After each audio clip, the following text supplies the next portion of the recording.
जासो वचन रोई कर निकर, गुरु बिनु ज्ञान न उपजे, गुरु बिनु मिले न भेव, गुरु बिनु संशय ना मिटे।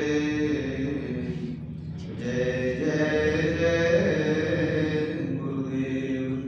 बोलिए प्रेम से श्री सद्गुरु महाराज की जय। परमाराध्य गुरुदेव के पावन श्री चरणों में कोटि शरण वंदनीय साधु समाज, आदरणीय धर्म प्रेमी सज्जनों, माताओं, बहनों तथा प्यारे बच्चों, संसार में जितने मनुष्य हैं सभी जीवन में सुख शांति पाना चाहते हैं। सिर्फ चाहते ही नहीं है, कोशिश भी करते हैं, लेकिन परिणाम सबके अक्ष के समक्ष है कि दिन रात प्रयास करते हैं कि सुख मिले, शांति मिले, चैन मिले, आराम मिले, लेकिन फल तो उल्टा ही होता है। एक कहावत है, ज्यों-ज्यों दवा किया मर्ज बढ़ता ही चला गया। वही हालत होती है। जैसे जैसे उपाय करते हैं कि हमारे दूर दूर हो जाए, सुख की प्राप्ति हो जाए, उल्टा ही होता चला जाता है, दुख ही बढ़ता चला जाता है। आखिर कारण क्या है कि जीवन में सुख शांति की प्राप्ति क्यों नहीं होती है, या फिर सुख शांति की प्राप्ति कैसे हो सकती है? इसका उत्तर संत लोग देते हैं, क्योंकि संत लोग पहले से सुख को प्राप्त कर चुके हैं। अब दुखिया भूपति दुखिया, रंग दुखी विपरीती हो, कहे कबीर सकल जग दुखिया, संत सुखी मन जीती हो। चूंकि संत सुखी हो चुके हैं तो वे आपको सुख का मार्ग बताएंगे। संतों को शांति मिल गई है, वे आपको शांति का मार्ग बताएंगे। तो शांति कैसे मिलेगी और मिलती क्यों नहीं है? इतना कोशिश के बाद भी हमारे गुरुदेव पूज्यपाद महर्षि संत सेवी प्रभु जी महाराज कहा करते थे कि आदमी जैसा जैसा चाहता है वैसा वैसा होता नहीं है। जैसा जैसा होता है वह उसको सुहाता नहीं है। जो जो सुहाता है वह टिकता नहीं है, और जो टिकने वाला है उसमें दिल लगाता नहीं है। सुख आवे तो कहां से आवे? अब इसको ठीक से समझिए। हम लोग जैसा जैसा चाहते हैं वैसा वैसा होता है? नहीं होता है। सोचते हैं कि इतनी आमदनी हो जाएगी, इतनी बड़ी नौकरी मिल जाएगी, ये काम हो जाएगा, वो हो जाएगा। जैसा ऐसा चाहते हैं वैसा वैसा होता नहीं है, और जो जो होता है वो सुहाता नहीं है। सोचते थे कि इस बार 10 क्विंटल अनाज होगा, 5 ही हुआ, अच्छा नहीं लगा। सोचते थे इस बार सरकारी बोनस मिलेगा, नहीं मिला, अच्छा नहीं लगा। कुछ न कुछ तो होता है, जो होता है उसको अच्छा लगता नहीं है। जैसा जैसा चाहता है वैसा होता नहीं है, और जो होता है वो सुहाता नहीं है, और जो जो सुहाता है वो टिकता नहीं। जो जो अच्छा लगता है वो टिकने वाला है। सबको अपनी जवानी प्यारी लगती है, टिकने वाली है जवानी नहीं। गोदी में बच्चा है, बहुत अच्छा लगता है, खिलाते हैं, बच्चा बड़ा हो जाता है, गोद में लेंगे, अब मजा मिलेगा? नहीं मिलेगा। तो जो सुहाता है वो टिकता नहीं है, और जो टिकता है उसमें दिल लगाता नहीं है। तो सुख शांति आवे तो कहां से आवे? टिकने वाला क्या पदार्थ है? जब हम टिकने वाले पदार्थ में दिल लगाएंगे तो उसमें जो सुख मिलेगा वो टिकाऊ होगा। जो वस्तु खुद टिकाऊ है, अस्थाई है, उसमें जो आनंद होगा वो अस्थाई होगा।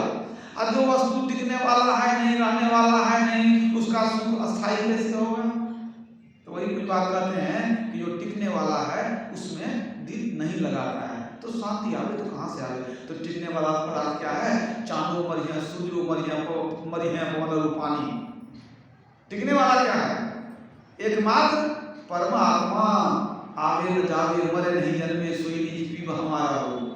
वो परमात्मा सदा एक रस रहता है, कोई परिवर्तन नहीं होता है, वो सुख का धाम है। तो उसमें जो सुख मिलेगा वो टिकाऊ है, उससे सुख कभी घटेगा नहीं, सब दिन सुख वैसा ही मिलेगा। तो चूंकि हम परमात्मा में दिल नहीं लगाते हैं, इसलिए हम लोग को सच्चा सुख, सच्ची शांति की प्राप्ति नहीं होती है। महर्षि दयानंद सरस्वती ने लिखा कि जिस प्रकार अग्नि के पास बैठने से, अग्नि के समीप जाने से शीत से निवृत्ति होती है, ठंडा से निवृत्ति, छुटकारा मिल जाता है और उष्णता की प्राप्ति होती है। अग्नि के पास बैठने से ठंड दूर हो जाती है, ऐसे समझिए, और उष्णता की प्राप्ति होती है, गर्मी मिलती है। उसी तरह प्रभु परमात्मा के करीब जाने से दुखों से निवृत्ति होती है और सुख शांति की उपलब्धि होती है। तो दोनों संतों की वाणी में बड़ा साम्य है कि अगर सुख शांति चाहते हैं तो प्रभु परमात्मा के करीब जाएं।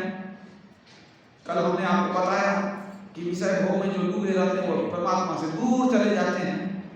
अगर विषय भोग को छोड़ के हम ईश्वर के करीब चले जाएंगे, ईश्वर के समीप जाएंगे, ईश्वर को पालेंगे, तब जीवन में सुख शांति, सच्चा सुख, सच्ची शांति, जिसमें कभी कोई परिवर्तन नहीं होगा, सदा के लिए सुखी हो जाएंगे। इसलिए ईश्वर की भक्ति की आवश्यकता है। भक्ति क्यों करते हैं? ईश्वर को पाने के लिए। ईश्वर को पाने से क्या लाभ होगा? सुख शांति की प्राप्ति होगी। संसार का जो सुख शांति है वह क्षणिक है, टिकने वाला नहीं है, लेकिन हमको चाहिए अस्थायी सुख, अस्थायी शांति।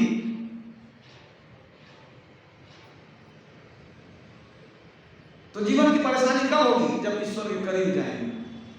मुझे बात संत श्री ब्रह्म जी महाराज बैठे हुए थे, कोई भक्त आया, किसी ने पूछा कि हुजूर जीवन में बड़ी परेशानी है, परेशानी तो खत्म ही नहीं होती है,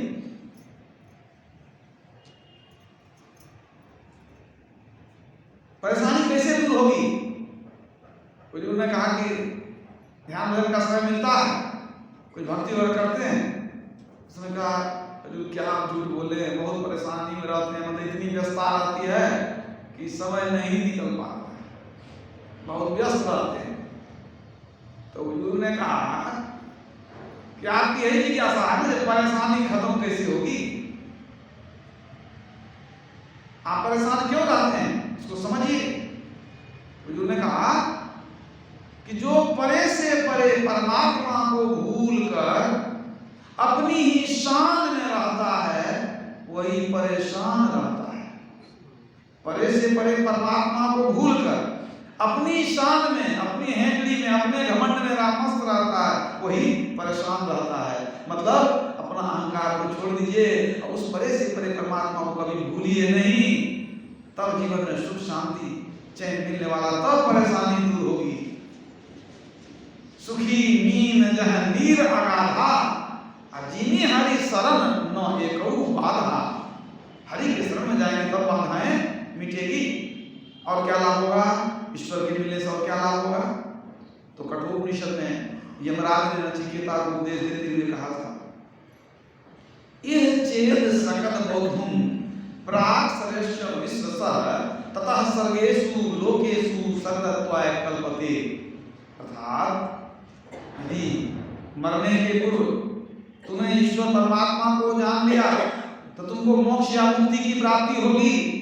यदि तुमने ईश्वर परमात्मा को नहीं जाना तो विभिन्न विनाशशील लोकों में बार बार शरीर भाव को प्राप्त होते रहोगे, मतलब जन्म लोगे और मरते रहोगे। सारांश क्या बात हुई? ईश्वर को जान लिया तो मुक्ति, आवागमन से छुटकारा, और नहीं जाना तो जन्म मृत्यु के चक्कर में 84 लाख योनियों में घूमते रहेंगे। तो यदि हम चाहते हैं कि हम दुख से छूट जाएं, मुक्ति मिल जाए, तो हमको क्या करना होगा? ईश्वर की भक्ति करनी होगी।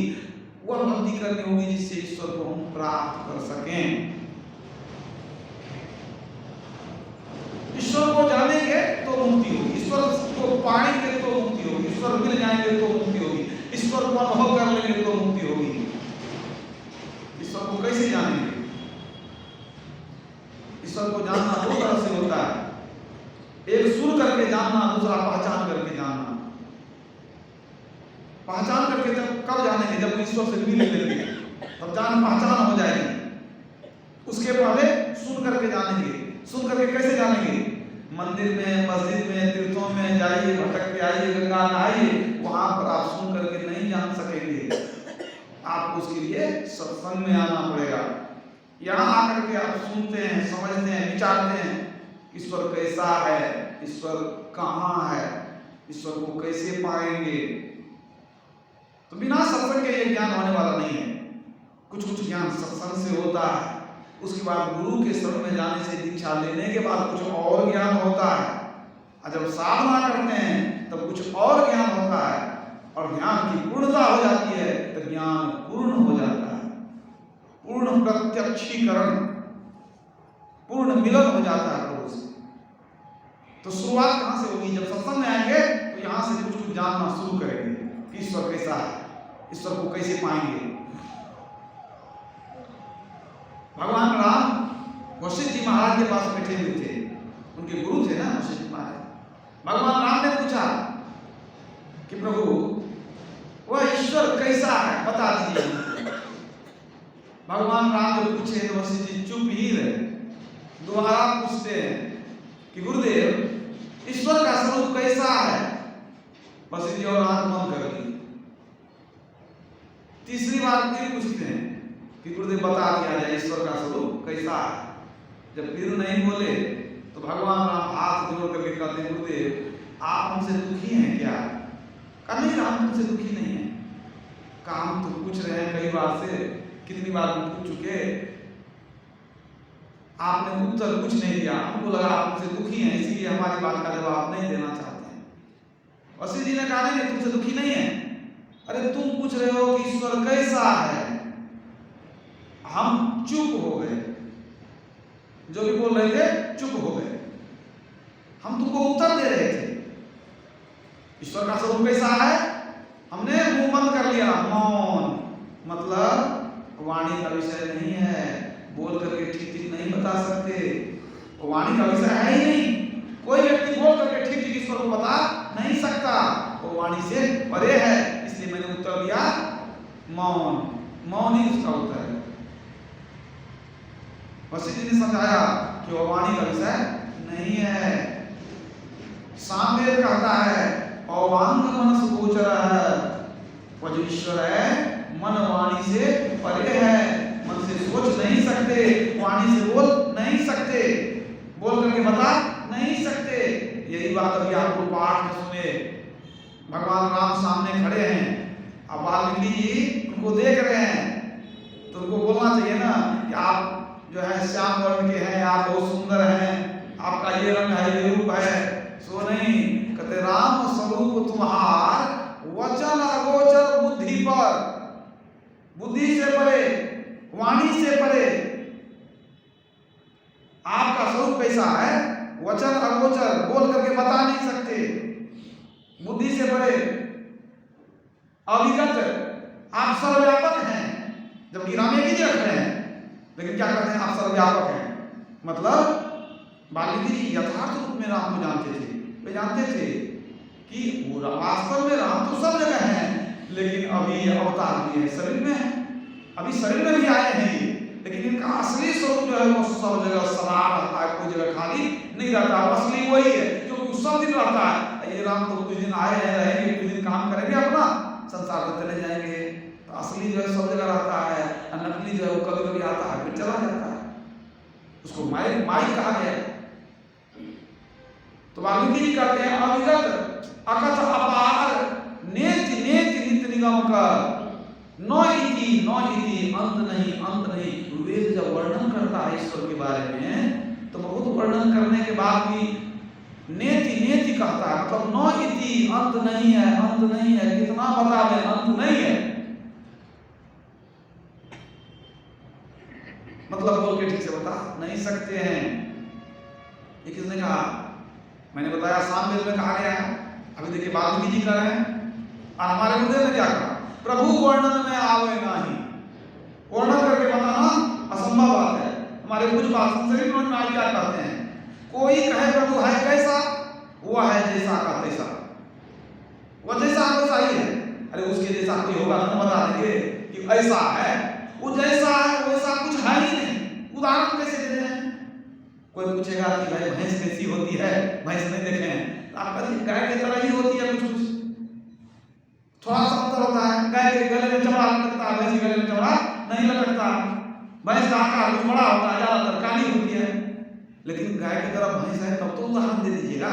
और जो ऐसा विचित्र है जिसके तरह दूसरा कोई है नहीं, तो उसको कैसे उदाहरण दीजिएगा? इसलिए दूसरा लिखा अनुपम न उपमान। अनुपम उसकी उपमा नहीं है, उदाहरण देकर बता नहीं सकते। अनुपम न उपमान, राम समान राम निगम कहे, जिमी कोटि सत खद्योत सम रवि कहत अति लवताल है। जैसे कोई पूछे सूर्य में कितना प्रकाश है, तो आप कहिए करोड़ों भगजोगनी को जुगनू को पकड़ के जमा कर लो, अब जितना प्रकाश होगा तो सूर्य हो जाएगा। क्या करोड़ों जुगनू को जमा करने से सूर्य होगा? नहीं हो सकता। तो ऐसा यदि कहेंगे हम तो सूर्य का अपमान होगा। करोड़ों जुगनू से अगर तुलना करें सूर्य की तो सूर्य का अपमान होता है। इसी तरह अगर हम परमात्मा की उपमा दें, परमात्मा ऐसा है या वैसा है, यह अपमान होगा, क्योंकि वैसा परमात्मा हो ही नहीं सकता। इसलिए पूज्य बात कहते हैं, कोई कहे प्रभु है कैसा, वो है जैसा का तैसा। सूरदास जी कहते हैं, मनवाणी को अगम अगोचर सो जाने जो पावे। मन वाणी से वो परे, वाणी से बोल नहीं सकते। असो जाने जो पावे, जो पा लिया वो ही जानता है कि वह कैसा है। उसको ठीक ठीक बताना बड़ा मुश्किल है।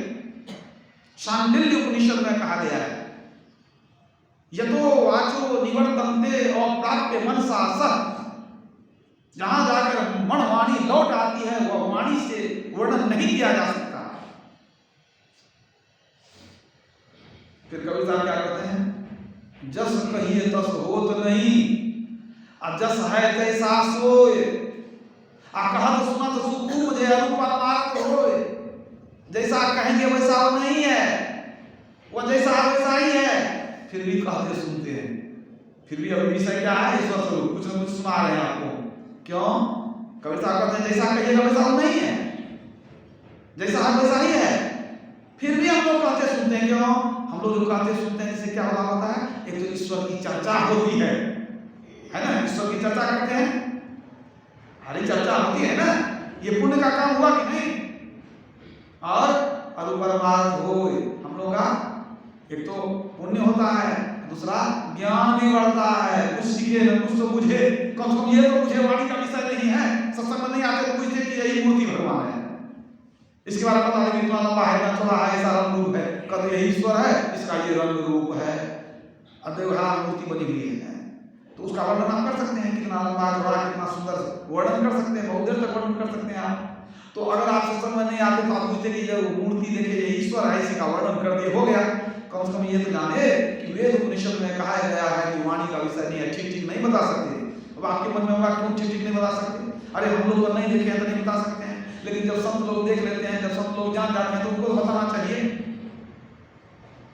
कुछ लोग कहते हैं नहीं हम लोग जो चीज को देखे हैं उपयोग करते हैं उसको ठीक ठीक बता देते हैं, और संत लोग जब ईश्वर को जान जाते हैं तो कहानी ठीक से बताएंगे? बताना चाहिए उनको। आखिर कारण क्या? तो एक बात आप याद रखिए, आप लोग जिस चीज को रोज देखते हैं मतलब उपयोग में लाते हैं उसको भी आप ठीक ठीक नहीं बता सकते हैं। उदाहरण देता हूं, आपको मैं मिश्री खिला दूं, पूछ लूं कैसा लगेगा, कैसा लगा? आप कहिएगा मीठा लगा। आपको फिर गुड़ खिला दें, पूछ दें कैसा लगा, आप कहिएगा मीठा लगा।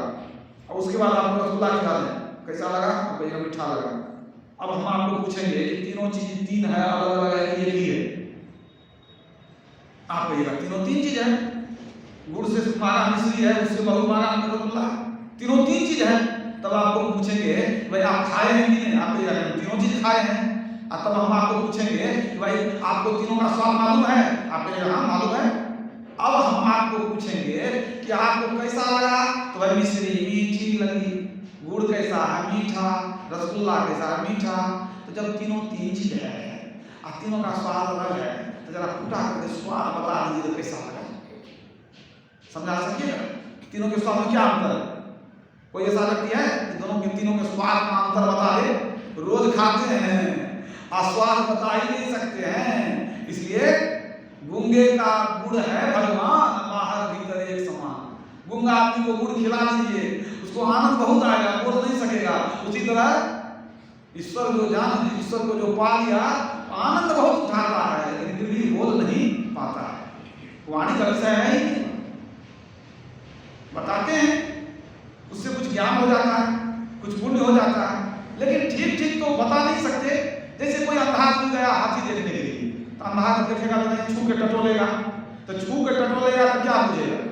5 अंधा गया, हाथी को टटोल टटोल के छू करके देखा और सब घर आ गया और अपने में बात करने लगा, आज हम हाथी देखे, कहा हम भी देखे। कैसे देखा? अरे छू के देखे, हम लोग आँख नहीं है तो कैसे देखते हैं, छू के देखते हैं।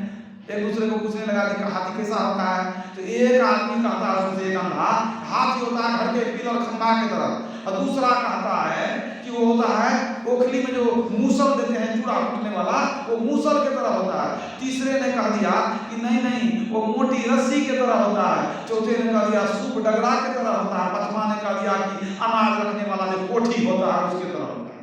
आपस में मारपीट शुरू हो गया। एक आंख वाला आया, कहा क्या लगता है तुम लोग? कहानी देखिए ना, हम देख रहे हैं, हम कहते हैं सूप डगरा की तरह होता है, ये कहता है कि पिलर की तरह होता है, खंभा की तरह होता है। हम हाथी छू के आए ना, हमको महाभारत छुआ दिया था, हम छुए। तो आंख वाला समझाया, देखो कोई झूठ नहीं बोलता है, लेकिन तुम लोगों के बस की बात नहीं है कि हाथी को समझ सको, बहुत मुश्किल बात है। तुम लोग कोई झूठ नहीं बोल रहा है। अरे जो कहता है पिलर खंभा की तरह होता है, वो पैर पकड़ के ऊपर से नीचे, नीचे से ऊपर करता है, तो क्या बुझेगा? वो तो ही छू के देखा। और दूसरा कहता है कि जो हाथी होता है वो मूसल की तरह होता है, वो सूंड को पकड़ करके साला खाता तो सूंड लगा तो मूसल की तरह लगता है। तीसरा कहता है मोटी रस्सी की तरह होता है, वो तो पूंछ पकड़ के हिला रहा है, क्या बुझेगा। और चौथा बोलता है सूप डगरा की तरह है, हाथी बैठ गया तो कान को छू छू करके देख लिया, पूजा सूप डगरा की तरह होता है। अब पांचवा जो है नट्टा है, नहीं छोटा है, नाटा है, ये हाथी के अंदर घुस गया, हाथ बढ़ाया तो पेट पकड़ा नहीं गया, उसको दोनों तरफ हाथ दिया, अंदर घुस गया, पेट पकड़ा नहीं गया। तब उसको लगा कि भाई इतना बड़ा ही तो लगता है बखारी की तरह, कोठी की तरह लगता है, बहुत बड़ा कुछ अनाज रखने वाला होता है। इसी तरह जैसे अंधे लोग परमात्मा को माने हाथी को नहीं समझ सकते, उसी तरह आंख वाले परमात्मा को नहीं समझ सकते, क्योंकि ये चमड़े की आंख है ना। यदि आपको आत्मा की आंख मिल जाए तब परमात्मा को जान सकेंगे। चाम चश्म सौ नजरी न आवे, खोज रूह के नैना। चमड़े की आंख से नहीं जानोगे, आत्मा की आंख से उसको जान पाओगे। इसलिए हमारे गुरुदेव कहते हैं मन बुद्धि इंद्रिय को गम नाही, आत्म गम सुराम। मन बुद्धि इंद्रियों के द्वारा उस परमात्मा को पकड़ नहीं सकोगे, आत्मा के द्वारा जिसको जानोगे वह परमात्मा है। वह जो परमात्मा है, अब मन में जिज्ञासा होगी वो कितना परमात्मा है, 2 4 10 15 परमात्मा है क्या? हमारे गोसाई घर में जितने देवी देवता हैं सब परमात्मा हैं? नहीं नहीं नहीं, परमात्मा एक ही एक है। आपके घर में जितने देवी देवता हैं सबके वो परम पिता हैं, हमारे भी परम पिता हैं। हमको पैदा करने वाले परमात्मा, आपको पैदा करने वाले परमात्मा, और जितने देवी देवता स्वर्ग लोक में हैं सबको पैदा करने वाले परमात्मा, यहाँ तक कि ब्रह्मा विष्णु महेश को पैदा करने वाले वही एक परमात्मा, दो नहीं एक ही है। उसी को मुसलमान लोग अल्लाह या खुदा कहते हैं, ईसाई लोग कहते हैं, चीन के लोग तितीन कहते हैं, यहूदी लोग यहोवा कहते हैं, पारसी धर्म में अहुरमत कहते हैं, बौद्ध धर्म में लोग उसको बुद्ध कहते हैं, और हमारे यहाँ ईश्वर परमात्मा राम कृष्ण हरि शिव ब्रह्म अनेक नामों से उनको पुकारते हैं, लेकिन वह एक ही एक है, 2 4 10 हो ही नहीं सकता। श्वेताश्वतर उपनिषद में कहा गया है एको देवः सर्वभूतेषु गूढ़ सर्वव्यापी सर्वभूतांतरात्मा। वही एक देवता सबके हृदय में बैठा हुआ है। वह गूढ़ है, छिपा हुआ है, दिखाई नहीं पड़ता, इंद्रियातीत है, आंखों से उसको ग्रहण नहीं कर सकते। गूढ़ है वह, सर्वव्यापी, वह कण-कण में रमण करता है, और सर्वभूतांतरात्मा, सभी भूतों के अंदर आत्मा में बसने वाले वही परमात्मा है। तो वह एक ही, 2 4 10 हो ही नहीं सकता। सारे संतों ने कहा एक ही एक है, एक सही सबके उर अंतर, एक सही सबके उर अंतर, सबके हृदय में है। ताप भूकू कहो क्यों नहीं ध्यावे, उसका ध्यान क्यों नहीं लगाते हो? संकट माही सहाय करे पुनि, सो अपनो पति क्यों बिसरावे। 4 पदार्थ और जहां लो, 8 सिद्धि नवोनिधि पावे। सुंदर छाड़ पड़े तिनके मुख, जो हरि को तजी आनंद ध्यावे। कहते उसके मुंह में धूला पड़े, राख पड़े, जो एक ईश्वर को छोड़कर दूसरे की भक्ति करता है। गुरु महाराज क्या कहते हैं? सब में व्यापक, सब में न्यारा, और सब घट एक ही राम हो राम राम। परमात्मा का नाम भी राम है, राम तो परमात्मा भी है, ये अलग बात है कि दशरथ नंदन राजा राम जी हुए, वो भी परमात्मा के एक रूप हुए, वो सगुण साकार अवतार हुए, जैसे भगवान कृष्ण अवतार वैसे राम अवतार। लेकिन वो जो परमात्मा है, तुलसीदास जी ने उनको राम कहा। राम यजमानस पढ़ेंगे तो आपको राम की ही संज्ञा दी गई है, कहते हैं हरि लिख दिया गया है, हरि व्यापक सर्वत्र समाना।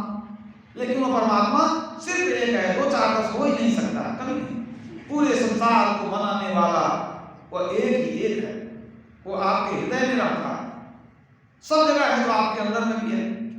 और उसी एक की भक्ति करने से मुक्ति मिलती है। अगर हम दो चार दस की भक्ति कर लेंगे कभी मुक्ति होगी नहीं। देखिए, परमात्मा को वही पा सकता है जो सब तरफ से मन को हटा लिया है, जिसको दुनिया में कुछ नहीं चाहिए, सिर्फ ईश्वर चाहिए, उसी को परमात्मा मिलते हैं। ये धीरे धीरे होता है, जैसे धीरे धीरे आपकी साधना बढ़ती है, आपको ज्ञान होता है, आसक्ति छूटती है, आप संसार के कर्म को करते हैं, लेकिन आपका दिल जानता है कि हमारा कोई नहीं है, ये परमात्मा ही मेरा है, तो धीरे धीरे सब छूट जाता है। तो जब तक आप अनेक की उपासना करेंगे, अनेक की पूजा करेंगे, तब तक ईश्वर को पा ही नहीं सकते। यज्ञ दान तीर्थ करे, अब पूजा भांति अनेक, मुक्ति न पावे सहजिया, बिन भक्ति हरिये सजवाई करती है। यज्ञ करिए, दान करिए, तीर्थ करिए, व्रत करिए, सब कुछ करिए, लेकिन जब तक एक ईश्वर की भक्ति नहीं करेंगे, मुक्ति मिलने वाली नहीं है।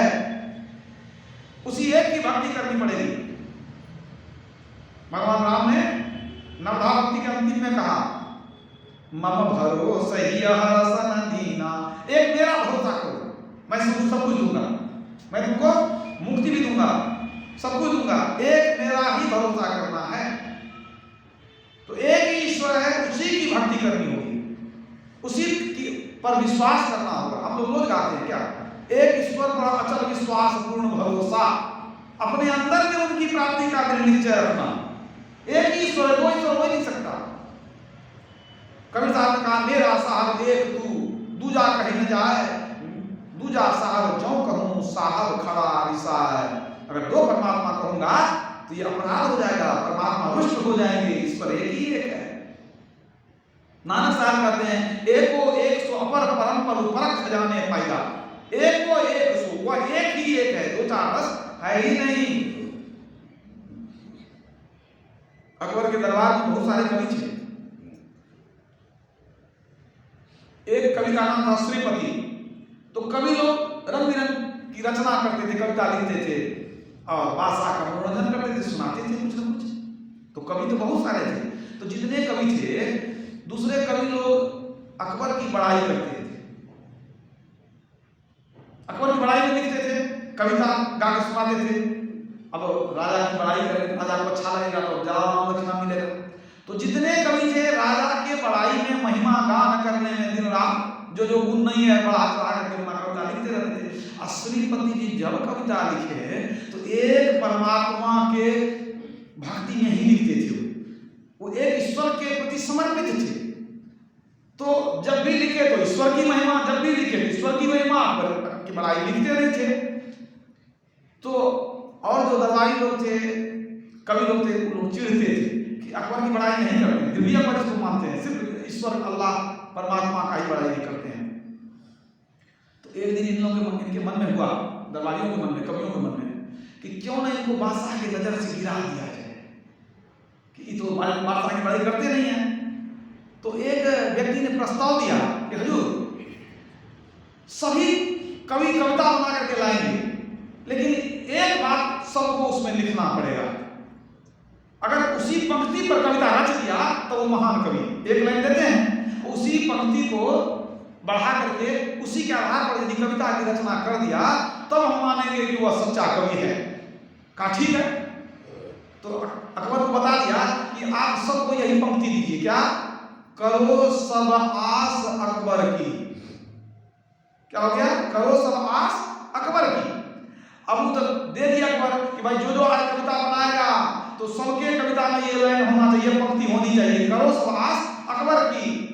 अगर नहीं हुआ तो उसके कविता को हम लोग निकृष्ट मानेंगे। सबको टास्क दे दिया गया, सबक दे दिया गया। अब सब क्या सोचता है कि अगर श्रीपति कविता नहीं बनाएगा तो नजर में गिरेगा, अगर कविता बनाया, ये लाइन लिख दिया तो क्या मतलब हुआ, इस सब दिन तो ईश्वर का आशा करता है, ईश्वर के शरण में, ईश्वर को बड़ा अब लिख देगा कि करो सब आस अकबर की, इसका मतलब ईश्वर की आशा छोड़ दो, अकबर की आशा करो। इसका मतलब एक की जो टेक है इसकी, ये तो खत्म हो जाएगी। बड़ा कहता है कि एक ईश्वर को मानते हैं हम, उसके सिवा दूसरा हमको मालिक नहीं है। तो आज पता चल जाएगा। अगर ये पंक्ति लिख दिया कविता में, तब तो इसकी टेक चली गई, ईश्वर का भरोसा खत्म हो गया इसका। एक ईश्वर को छोड़ के अकबर को मानने लगा। और यदि नहीं लिखेगा तब राजा के नजर से जाएगा, इधर से भी जाएगा उधर से भी जाएगा। सब तैयारी कर लिया, मन मन खुश है कि अब तो बढ़िया कविता कल सुनाएगा और श्रीपति नजर में गिर जाएगा। सब अपना अपना कविता सुनाया, श्रीपति नहीं सुनाया, लेकिन आप लोग सुनाइए, सबको सुना दिया। और सब जब सुना दिया तब अंतिम में सब कहा कि भाई आप तो रह गए, आप सुनाइए। अब देखिए वो कविता क्या बनाया। वो कविता बना के सुनाया, एक ही छाड़ी जो दूजो भजे, सो जरे रसना अस लब्बर की। अब की दुनिया जो बनी, सब फाइट गई बड़ जब्बर की। जिनको उस एक की टेक नहीं, सो करो सब आस अकबर की। जिनको उस एक की टेक नहीं, सो करो सब आस अकबर की। अब देखिए ये कविता तो सुना दिया वो, लेकिन कविता में मुख्य पंक्ति क्या हो गई कि कवि श्रीपति आस एक राम ही को। ये पंक्ति छूट गई थी बताने में। कवि श्रीपति आस एक राम ही को, हम फाइट गही बड़ जब्बर की। और जिनको उस एक की टेक नहीं, सो करो सब आस अकबर की। मतलब हम तो राम के शरण में हैं, हम तो राम की ही भक्ति करते हैं। और जिनको उस पर भरोसा नहीं हो, वो सब मिल करके करो सब आस अकबर की, वो सब अकबर की आशा करो। मतलब कविता बना दिया, लेकिन उसकी इज्जत, उसकी टेक बरकरार रही। तो साफ कह दिया कवि श्रीपति आस एक राम ही को, हमको एक राम का ही भरोसा। यदि तुमको भरोसा नहीं है तो भरोसा करो। मतलब अपना एक का टेक वो छोड़ा नहीं, तो उसको बहुत ज्यादा इनाम दिया गया। ये तो कविता ही बना दिया, सबका बात गिरा गया। और देखो इसकी भी इज्जत बच गई। ये एक ईश्वर पर अचल विश्वास रखता है। तो सबसे बड़ी बात है संत मत की कि एक ईश्वर पर अचल विश्वास। आप कहेंगे सब दिन तो एक ईश्वर की भक्ति करते हैं, कभी कभी थोड़ा इधर उधर पूजा कर लेते हैं। तो कभी कभी जो कर लेते हैं तो उसका बहुत बड़ा फल मिलेगा आपको। क्या मिलेगा? घूमने के लिए आपको मिलेगा। कहाँ घूमिएगा? 100 वर्षा भक्ति करे, एक दिन पूजे आन, सो अपराधी आत्मा पड़े 84 खान। 84 में घूमने के लिए जाना पड़ेगा। अगर दूसरे की भक्ति कर लिए तो 84 में जाना पड़ेगा। बाजार मॉल में घूमने का नहीं है, ये 84 में घूमने की बात है। एक ही टेक रखना, एक ही ईश्वर है, दो चार है ही नहीं। जिस नाम से कोई पुकारे, लेकिन वो ईश्वर एक ही है। वो कहाँ रहता है? ईश्वर सर्वभूतानां हृदय से अर्जुन तिष्ठति, वो आपके अंदर में है। एक बहुत सुंदर फ्रांस देश की एक कथा सुनाता हूँ। ये कथा है, सच्ची घटना ही समझिए इसको। एक सतगृहस्थ थे, जंगल के किनारे झोपड़ी बना के रहते थे। उनके यहाँ एक बैल था, बैल पर सामान लाद करके जाते थे बेचने के लिए, वही रोजगार था। पति जो है कुछ कुछ सामान बैल पर लाद करके जाकर के हाट बाजार में बेचता था, रोजगार करता था। अच्छा, एक कुत्ता था, क्योंकि जंगल के किनारे झोपड़ी थी, तो कुत्ता था कि जंगली जानवर से रक्षा के लिए कि कहीं कोई जंगली जानवर आ जाए तो भूखेगा, चीता भालू आ जाए तो भूखेगा। तो सब आदमी उस गांव के में मतलब एक कुत्ता पाल के रखता था कि घर की रक्षा तो होगी, भूखेगा कम से कम। और ये जो दंपति थे ना, उनको संतान नहीं थी, तो ये एक सुगा पाल रखे थे। सुगा को ही अपने संतान की तरफ प्यार करते थे। और सुगा भी क्या करता था, एकदम सुबह सुबह ब्राह्मण में जगा देता था कि उठो भजन करो, अपने भी भजन गावे और सुगा जगा देता था। सब भजन करता था, मतलब पति पत्नी मिल करके अपना भक्ति भी करे, सुबह सुबह उठ जाए। बड़े भक्त थे, सदगृहस्थ थे ना ये पति पत्नी, बड़े भक्त थे ईश्वर के। समय किसी तरह कट रहा था। एक दिन देखिए क्या हुआ, अचानक जंगल से एक शेर आया और बैल को मार दिया। अब अचानक जो शेर प्रकट हुआ, बैल को जो मार दिया, तो कुत्ता डर करके ऐसा भागा कि भाग करके जाके घर में जाके छिप गया, भूखना भी भूल गया। वो जाके छिप गया डर से एकदम, वो भी डर से एकदम परेशान हो गया। अब देखिए कुछ देर के बाद घर से लोग निकलता है, शाम का समय था, तो देखा कि भाई तो बैल तो मर गया, लगता है सिंह शेर मार दिया इसको। तो बड़े दुख की बात है, शेर मर गई, क्या कहते हैं बैल मर गया। तो अब पत्नी बहुत दुखी हो गई कि रोजगार इसी से चलता था, बैल मर गया, क्या रोजगार होगा। अब पति जो था वो कहता है ईश्वर जो करते हैं अच्छा ही करते हैं, क्या कहा, जो होनी था हो गया, ईश्वर को हम जब हम लोग ईश्वर के शरण में हैं, ईश्वर जो करते हैं अच्छा ही करते हैं, कैसे मान लेंगे बुरा करते हैं। अब देखिए क्या होता है, और दूसरे दिन सुबह सुबह अचानक सुगा पिंजरा से निकल गया। अब पिंजरा से जब निकला फड़फड़ाने लगा कि कुत्ता उसको दाब दिया, कुत्ता दाब दिया तो सुगा भी मर गया। अब जो देखती है गृहिणी कि सुगा मर गया है, बहुत दुखी हो गई कि सुगा मर गया। अरे सुबह सुबह जगाता था, कम से कम संतान की तरफ प्यार करते थे, बाल बच्चा नहीं था, इसी को बच्चा मानते थे, बहुत रोई बैठ करके। पति ने उसको समझाया कि देखो ईश्वर कुछ अच्छा के लिए ही करते हैं, काहे घबराती है, कहा तो ऐसे बोलते हैं, बैल मर गया, आपको सुगा मर गया, कोई काम धरना नहीं है, बैल मर गया, बैठ के सोइए, पड़े रही। अब देखिए अब जो हुआ तो सुगा भी मर गया। और शाम तक में कोई आके क्या कहता है कि देखिए आपका कुत्ता जो है सो सड़क पर जो उलट पुलट रहा है, पता नहीं क्या हो गया उसको। ये लोग दौड़ के गया तो देखता है क्या कुत्ता जमीन पर जो है उलट पुलट कर रहा है, और उलटते उलटते जो है प्राण त्याग दिया, कुत्ता भी। अब तो स्त्री घर आके खूब रोने लगी। अब पति समझा अरे काहे चिंता करती है, जो परमात्मा जिंदगी दिया वो किसी भी तरह रक्षा करेगा, भरोसा तुमको नहीं है। अब पत्नी खूब बिगड़ने लगी कि आपको कोई काम धंधा है नहीं, है? सुबह जगाने वाला सुगा मर गया, और रोजगार करने वाला बैल मर गया, पैर पसार के सोए रहिए, और रात में जल्दी जानवर आएगा, सिंह आएगा, दोनों को पकड़ के खा लेगा, दोनों अपना पेट में चले जाएंगे, आपको शांति मिल जाएगी। कहते हैं ईश्वर जो करते हैं अच्छा करते हैं, क्या ईश्वर अच्छा करेंगे? अच्छा देखो, अरे हम लोग अपना कर्तव्य कर रहे हैं, हम लोग तो कोई बुरा नहीं कर रहे हैं, हम लोग का बुरा कैसे होगा। रात में वो लोग किसी तरह से खा पी करके सोए, और सोए तो सुगा तो था नहीं कि सुबह सुबह जगाता, देर तक सोए रहे। और जब इन लोगों की नींद टूटी, और जब निकले घर से तो देखते हैं कि घर गांव में पूरा सन्नाटा, कहीं कोई आवाज नहीं है। और एक बात जानिए कि रात में वो लोग दुख से भूखे सो गए थे। रात में सोए मतलब दुख था ना, 3 जानवर मर गया तो बिना खाए पिए किसी तरह से सो गए थे। सुबह जब उठे तो देखते हैं पूरा सन्नाटा। जब बाहर निकले तो हमें आखिर क्या हो गया, क्या कहीं से कोई धुआं भी नहीं उठ रहा है। जब निकले देखते हैं क्या कि कहीं कोई जिंदा नहीं था। रात में डाकू का गिरोह आ गया था, और जितने लोग थे सबको मार करके सुला दिया, और सब कुछ लूट करके चला गया। ये लोग जब घूमने लगे देखते हैं किसी के घर में फूटा बर्तन भी नहीं, सब डाकू धो करके ले गए, सबका अनाज पानी ले गए, सब आदमी को पूरे तरफ से लाश बिछी हुई सब तरफ। और दृश्य देख करके लोग घबरा गए। अब आकर के लोग घर में सोचने लगे कि अब वो जो गृहस्थ था वो कहता है कि सबका घर लूटा चला गया, सारे लोग मारे चले गए, हम लोग जिंदा क्यों है बताओ, काम को क्या होता। तो पति कहता है कि तू बता कि यदि आज हमारे घर में कुत्ता रहता है, कुत्ता तो राम भाई घर में रहता है, भूखता है, अब कुत्ता जब भूखता तो वो डकैत यहाँ आता कि नहीं आता, क्योंकि इस गांव में सब कोई कुत्ता पालता है। और जिसके घर में कुत्ता नहीं है इसका मतलब लोग समझता है कि इसके यहाँ कोई आदमी नहीं रहता, बिना आदमी का घर है। कुत्ता नहीं मतलब आदमी है नहीं, तो कुत्ता नहीं था तो उन लोगों को लगा कि भाई इसके घर में कोई आदमी होगा नहीं, ठीक है। और यदि बैल बाहर में बंधा रहता तो बैल को देख करके आता कि नहीं आदमी होगा तब तो कोई लगे यहाँ, दो बात हो गई कि नहीं। और तीसरी बात हम लोग चूल्हा तक नहीं जलाए, धुआं भी नहीं निकल रहा था। अगर धुआं भी निकलते रहता तो सोचता घर में चूल्हा जलाया ना भी होगा। और चौथी बात सुगा तो सुबह सुबह जला देता तो जगा देता था। अगर सुगा रहता अटैक नहीं करता जगा देता, हम लोग जग जाते तो समझिए कि जान बचती।